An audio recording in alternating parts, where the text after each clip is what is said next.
The 20th century ushered in a profusion of new musical voices, though few were as original as that of Nikolai Obukhov. Born in the southern Russian town of Kursk on April 22, 1892, and immigrating to Paris in 1918, Obukhov developed a highly individual compositional language that was as intense as it was forward-looking. His Les Astrales parlent, composed in 1915, was inspired by the notion of an astral plane, a non-physical realm to which the occurrence of various paranormal phenomena are attributed, and in which the corporeal human body is said to have a counterpart. Even in this rather early work, the composer presents ideas that would later be expounded upon in his Traité d'harmonie, including the coexistence of tonal, atonal, and total harmony. Obukhov opens the piece with material that is distributed throughout the range of the piano and is mostly played at a very low dynamic level. The sound seems representative of the astral voices themselves, coming to the listener across the vast expanse of the void.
The first measure is an example of what the composer calls total or absolute harmony.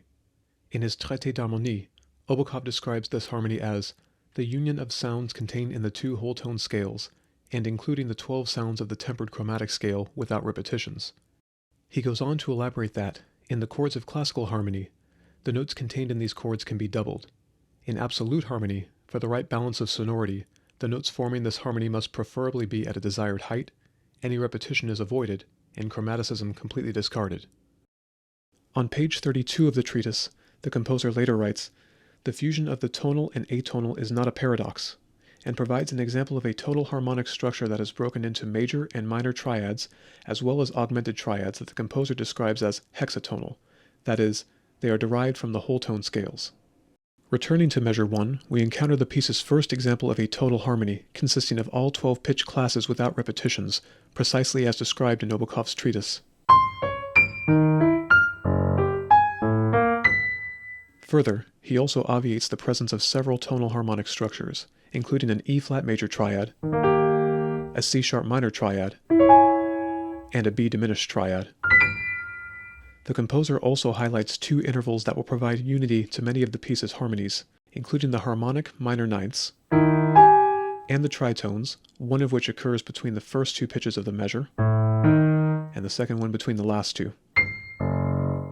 To emphasize the total harmonic structure, Obukhov ties all 12 pitches across the first bar line, a practice that will be returned to later in this analysis.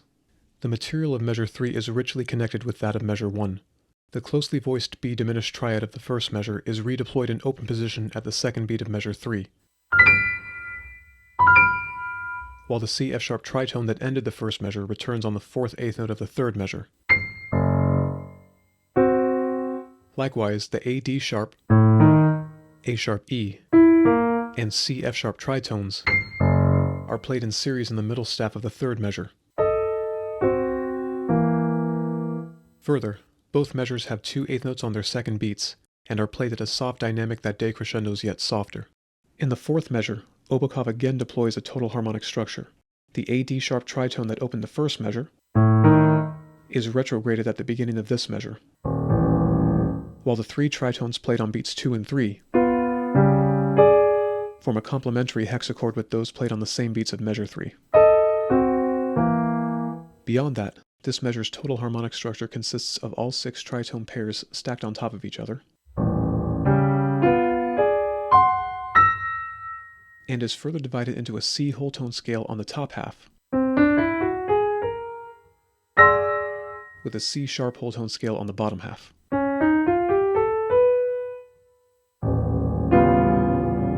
This harmonic structure seems to be a paradigmatic example of what Obukhov referred to as absolute harmony, the union of sounds contained in the two whole tone scales and including the 12 sounds of the equal tempered scale without repetitions. In measure 5, the composer again deploys a total harmonic structure with an interesting property. All 12 pitches are overtones of the piano's lowest D.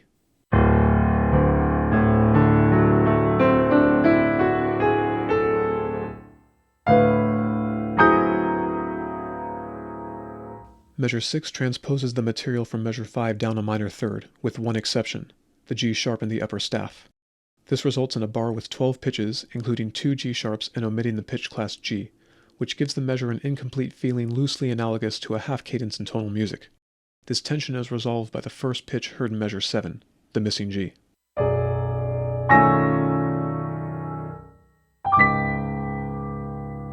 Returning to the voicings of the 5th and 6th measures, we hear harmonies comprised of overtone-like structures based upon the overtone series of a low D in measure 5 and a low B in measure 6. This seems to allude to the notion of the astrals themselves, specifically as entities that remain unseen while the effects of their presence are directly experienced. Further, Obukhov maintains an important connective link with the 3rd measure, with its high BDB line that rises, then falls a minor third, and the half-step lowered echo A sharp, C sharp, A sharp in the top voice of measures 4 through 6.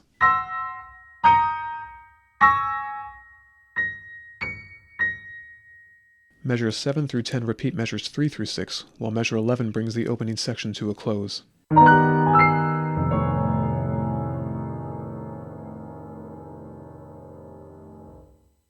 Here, the composer again deploys a total harmonic structure that is clearly divided into the 4 augmented triads of equal temperament.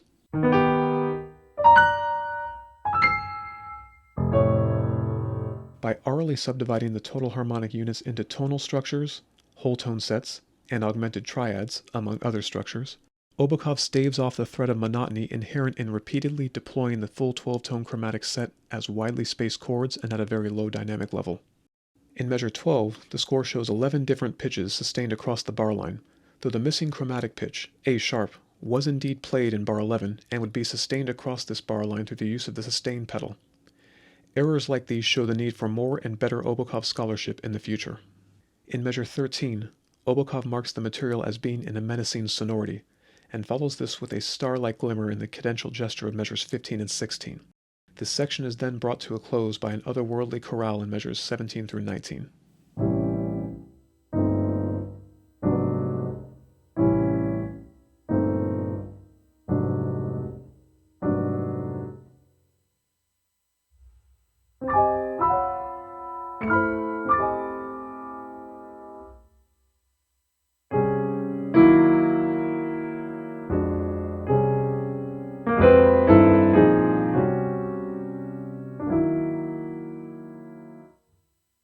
To understand this passage, we must return to Obukhov's treatise on harmony, where it reads, "The music of Nikolai Obukhov is most often expressed by symmetrical steps, or progressions, giving a striking parallel, because these steps borrow from several harmonic systems at the same time."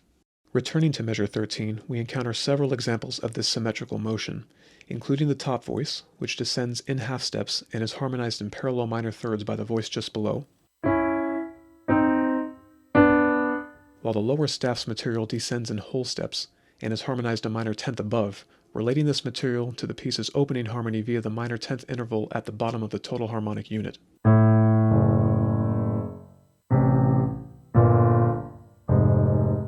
Measure 14 repeats measure 13, while the first chord of measure 15 repeats the last chord of measure 14, bringing the phrase to a close on a harmony that consists of 3 minor third intervals, the lowest of which is compounded. The short connective of measures 15 and 16 is derived from the rising grace note figure of the first measure, here adjusted to a root position C minor triad, and also connects with the rising and falling minor thirds of measure 3, now inverted in the left hand, a thematic connection made more obvious by the reduction of the double grace note figure to a single grace note on the second triplet, resulting in a clearer projection of the lower line.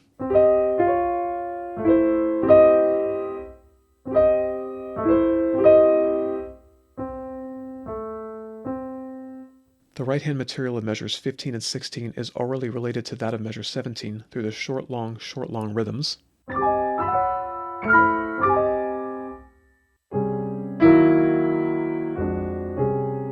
as well as descending to ascending contour of the first three notes, and the bookending of G sharp at the start and end of each subphrase.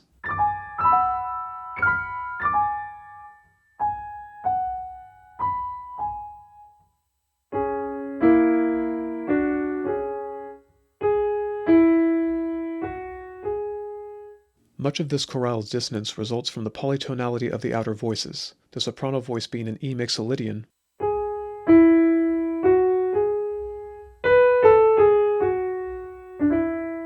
while the bass remains within an E-flat major pentatonic scale.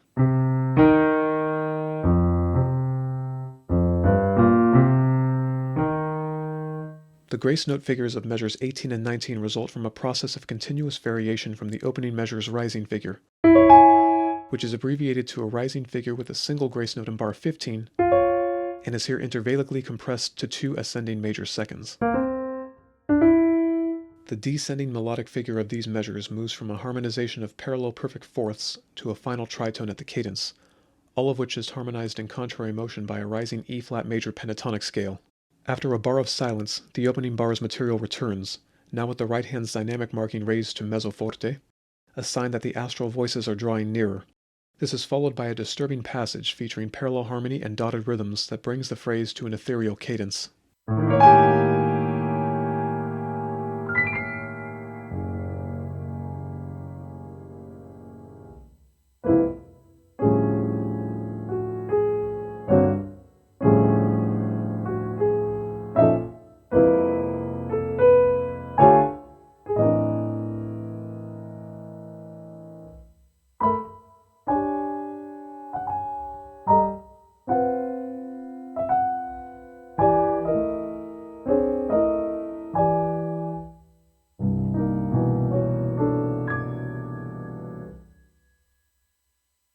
The chord voicing that moves in parallel through measures 22 to 25 consists of intervallic content that is connected to the opening measure's harmony, including the minor ninth,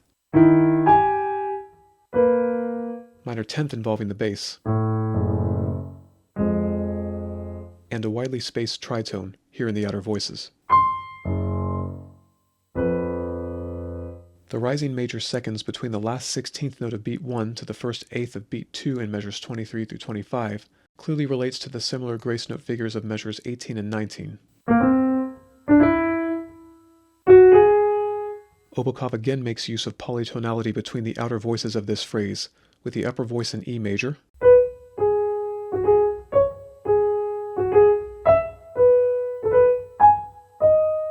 and the bass in D minor.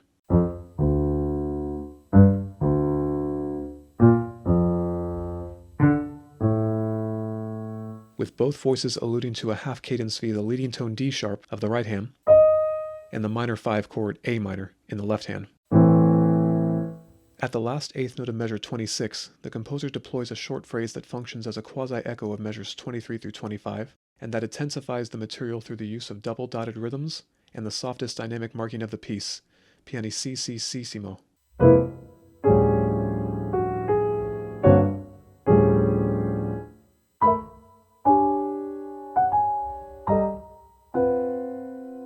Here again, Obukhov makes use of polytonality, with the upper voice in B major, and the lowest voice in C major pentatonic. This leads to the cadential gesture of measure 30, which, with the exception of the high D, places white keys in the left hand against black keys in the right hand. Though there are 12 pitches in this measure, they do not form a total harmonic unit via the omission of the pitch class F and the doubling of the pitch class D. This serves two functions. The doubled Ds preserve a sense of pitch centricity about D that occurred in measures 22 through 25 and will occur again in measures 31 through 34, while the omission of the pitch class F gives that pitch's appearance in measure 31 greater emphasis through its completion of the 12-tone aggregate started in measure 30. Measures 31 through 35 repeat and intensify the material from measures 21 through 26, building to a grand crescendo that is followed by a cadence subito pianissimo.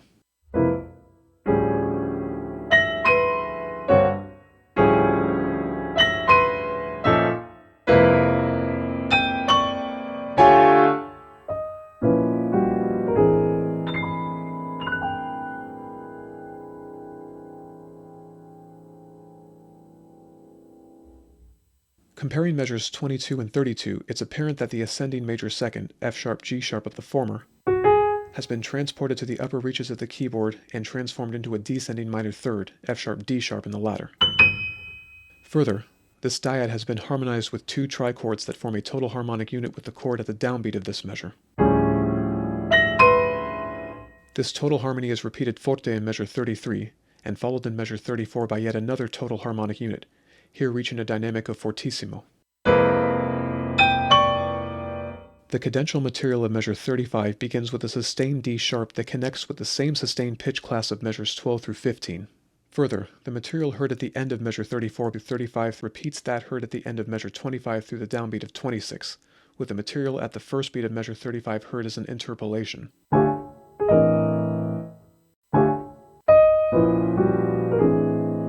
While the grace note figure in measure 35 reverses that of measure 26, providing the sense of balance to the two figures as the phrase comes to its close. The material in the upper octaves of the keyboard of measure 35 connects with the high material from the end of measure 15 to the downbeat of 16.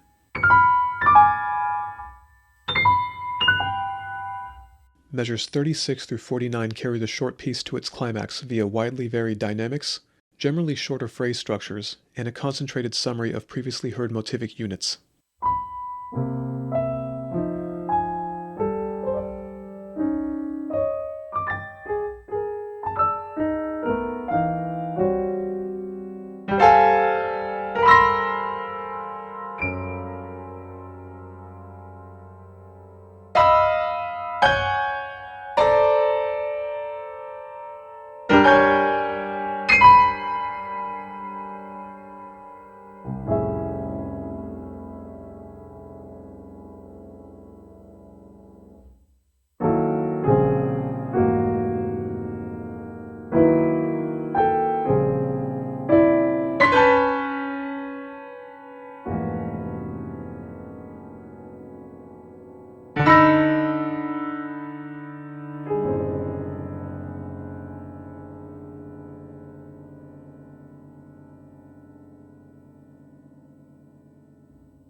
Measures 37 and 38 present a melodic figure derived from the inner voices of measure 35.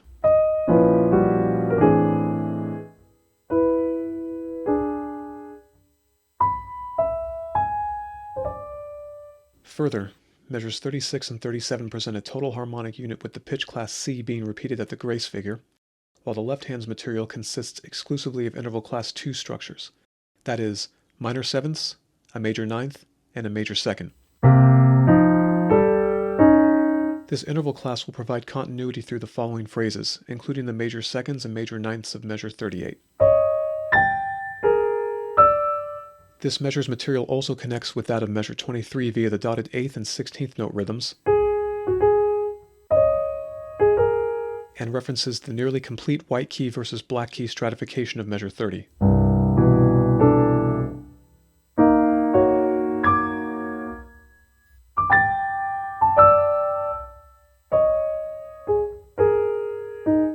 This is followed by further instances of interval class 2 in measure 39, which also returns to the rhythm heard in the last two beats of measure 3. The interval class 2 thread runs through measure 40 as well, while also bringing back the rising grace note figure of the first measure, and augmenting the previous measure's rhythm by a factor of 2.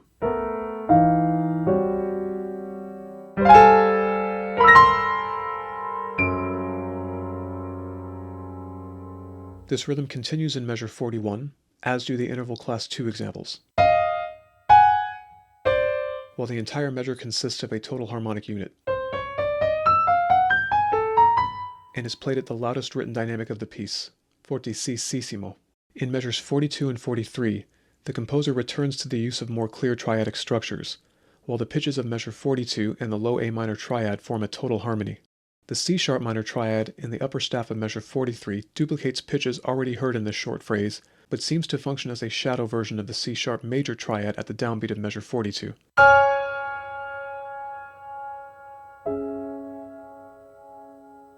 And seems to project that the corporeal being and their shadow self in the astral plane are now in close proximity to one another.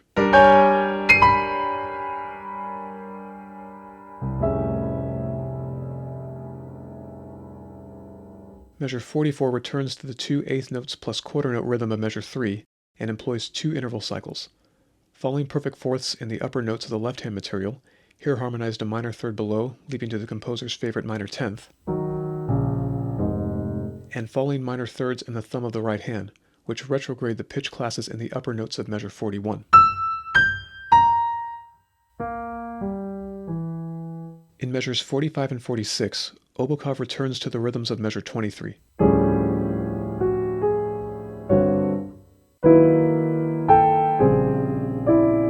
As well as returning to the process of interpolation as he repeats the three chords of measure 44, only changing the high A of the first chord to a high B, and first interpolates two interval class 2 dyads after each, followed by the interpolation of two tetrachords that seem to include an error. The high C in the grace note figure of measure 46 forms an octave with the note immediately beneath it. This stark octave simultaneity is out of keeping with Obukhov's general harmonic practice. Further, if the high C is replaced with the correct pitch, B, the two tetrachords take on a regular interval spacing, major sevenths in the grace note figure, and minor sevenths at the first quarter note. Beyond this, replacing the high C with B results in a B-G motion in the high voices of these two chords, which would connect with the B-G eighth notes on beat 2 of measure 35.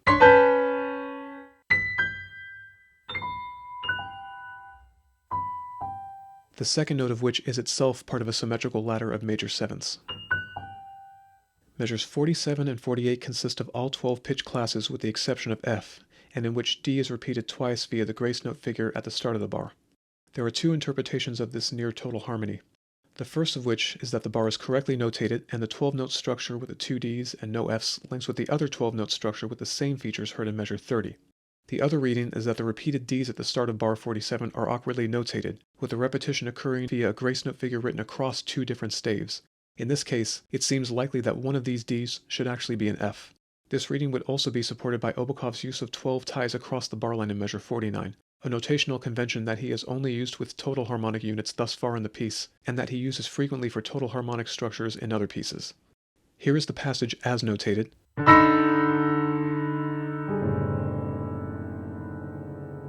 And here is the same passage with the grace note D changed to an F, resulting in a total harmony.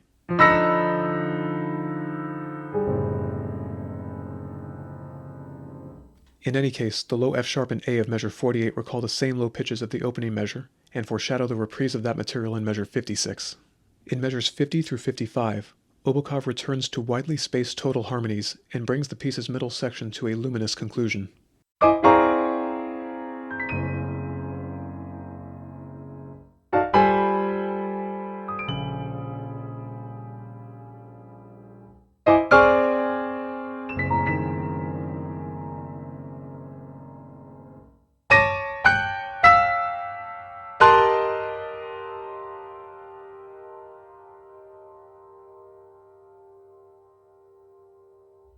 Measures 50 and 51 relate closely with the grace note chord figure and rhythmic distribution of measure 46, but foreshadow the imminent return of the opening measure's material via the rising grace note figure and low F sharp A dyad. These chords achieve their colorful sonority through the preponderance of thirds in the spacing of their adjacent pitches.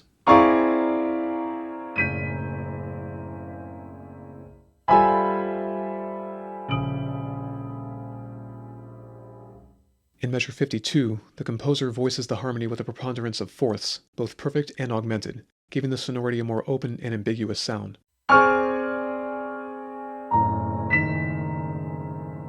While the lowest three notes of the chord are identical with the lowest three notes of the opening measure, which is to be reprised at measure 56. Further, though the measure, minus the initial grace figure, contains 12 pitches, there are two instances of the pitch class G sharp and none of the pitch class G, just as was the case in measure 6. This, as well as the preponderance of fourths in the chord's voicing, give this measure an unresolved feeling that carries the phrase to its effulgent cadence in measures 53 and 54.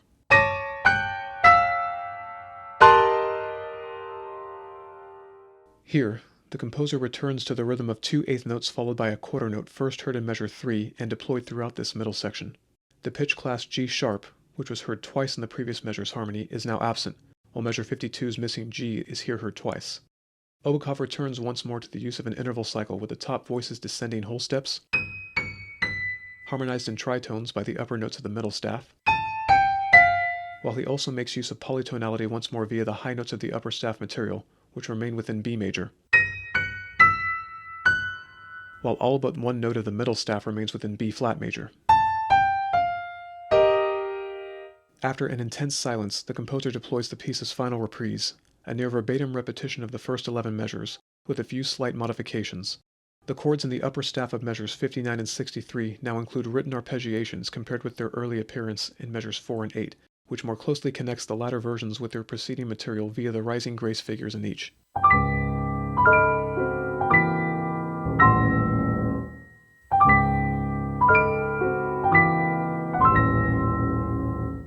There is also the change in the rhythmic value of the sustained total harmony in bar 2, which is adjusted to a half note in bar 57, appropriately omitting the pregnant pause that ensued at the start of the piece, and that would have been out of place here in the reprise.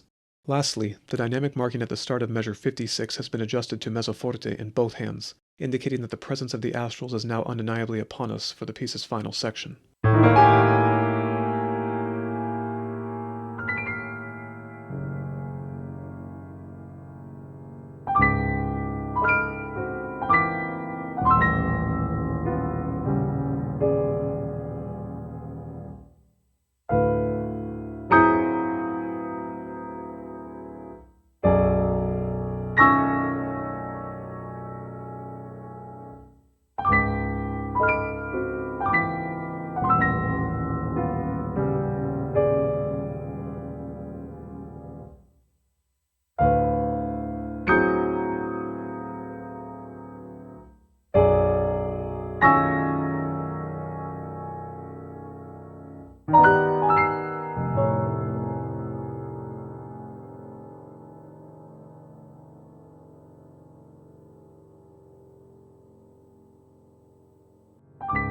Thanks for watching.